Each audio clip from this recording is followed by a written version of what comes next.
Cinema டிக்கெட்டுக்கு 28% GST விதிக்கப்பட்டிருக்க இதை குறைக்கணும்னு திரைத்துறையினர் கோரிக்கை வச்சிருக்காங்க. ஏற்கனவே தயாரிப்பாளர் சங்க தலைவர் விஷால் இது தொடர்பாக மத்திய அரசுக்கு வேண்டுகோள் வச்சிருக்காரு. இந்த நிலையில தென்னிந்திய திரைப்பட வர்த்தக சபையும் ஜிஎஸ்டியை குறைக்க வேண்டுகோள் வச்சிருக்கு. 12 அல்லது 18 குறையுங்கள்னு இதை பத்தி சென்னையில பத்திரிகையாளர்களை சந்திச்சாங்க. இதனோட தலைவர்கள் எல் சுரேஷ், நடிகர் கமல், அபிராமி ராமநாதன் உள்ளிட்டவங்க. அப்போ பேசின தலைவர் சுரேஷ் 28% ஜிஎஸ்டியால சினிமா துறை மிகவும் பாதிக்கும். இதை 12 அல்லது 18% குறைக்கணும். இது தொடர்பாக மத்திய நிதி அமைச்சர் அருண் ஜேட்லியை சந்திச்சு பேச இருக்கோம் அப்படின்னு சொல்லியிருக்காரு. சுரேஷ் தொடர்ந்து பேசின கமலஹாசன், சினிமா துறைன்றது செய்தியை மக்கள் கிட்ட கொண்டு போய் சேர்க்கிற ஒரு ஊடகம். எனக்கு நினைவு தெரிஞ்ச நாள்ல இருந்து நான் சினிமா பார்த்துட்டு இருக்கேன். நான் பேச கத்துக்கிட்டதே சினிமால இருந்து தான்.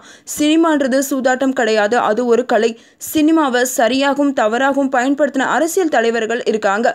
அதை இந்த உலகம் பார்த்திருக்கு. பாவப்பட்டியலை சேர்த்துடாதீங்க. ஹாலிவுட் படங்களுக்கு நிகராக ஜிஎஸ்டி நிர்ணயிக்கப்பட்டிருக்கு. இப்படி அதிக வரி விதிச்சா சினிமா துறையை பாவப்பட்டியல சேர்த்துடாதீங்க. 28% வரியால சினிமா துறைக்கு கருப்பு பண புழக்கம் தான் அதிகமாகும். 28% வரியை குறைக்கணுன்ற கோரிக்கை தமிழ்நாட்டில் மட்டும் இல்ல, எல்லா மாநிலங்களிலுமே எழுந்திருக்கு. இந்தியாவுக்கு உலக அளவில் பெருமை சேர்க்கிறது பிராந்திய மொழி படங்கள் தான். அதனால அதை கருத்துல வச்சுக்கிட்டு ஜிஎஸ்டியை குறைக்க மத்திய அரசு பரிசீலனை செஞ்சு சினிமா துறையினரோட நியாயமான கோரிக்கையை ஏத்துக்கணும்.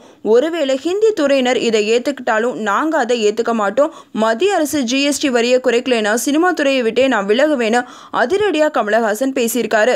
இந்த நியூஸ் உங்களுக்கு பிடிச்சிருந்தா லைக் அண்ட் ஷேர் பண்ணுங்க. உங்க கருத்துக்களை கமெண்ட் பண்ணுங்க. மறக்காம NET TV4Uக்கு சப்ஸ்கிரைப் பண்ணிடுங்க.